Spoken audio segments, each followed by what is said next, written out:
Just days before India's long-range missile test window opens, the US Navy's USS Santa Barbara has docked in Colombo, Sri Lanka. Officially, it's a refueling stop. Unofficially, it's a precision-timed deployment that aligns almost too neatly with India's upcoming strategic launch. The Indian government has issued a NOTAM for August 2021, marking a danger zone that stretches nearly 4,800 kilometers into the Indian Ocean. That trajectory isn't routine.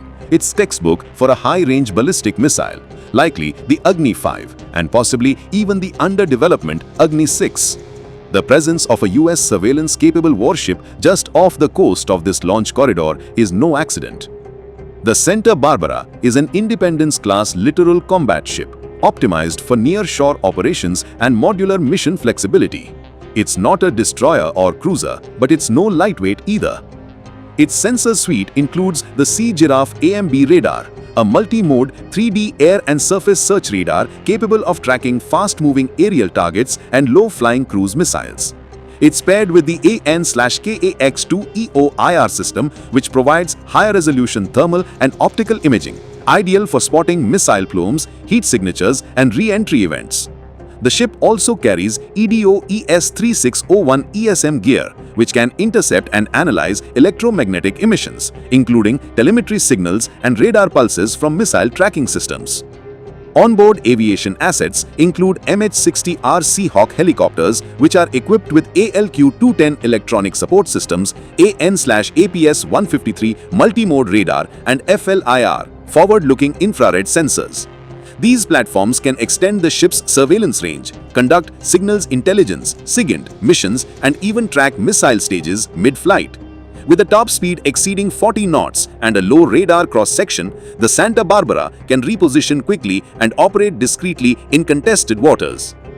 India's NOTAM reveals a launch corridor that begins off the eastern coast and arcs deep into the southern Indian Ocean. The dimensions and timing suggest a lofted trajectory, often used to simulate full-range performance while keeping the re-entry vehicle within national waters. This is consistent with Agni 5, India's three-stage solid-fueled missile with a range of 5,000 to 7,000 kilometers.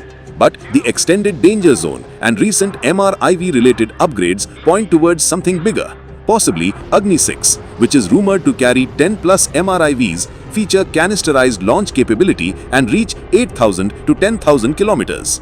If this test validates Agni 6's flight profile, it would mark India's entry into the ICBM club with credible second strike capability. The timing of the Santa Barbara's arrival, just 4 days before the test window, raises serious questions.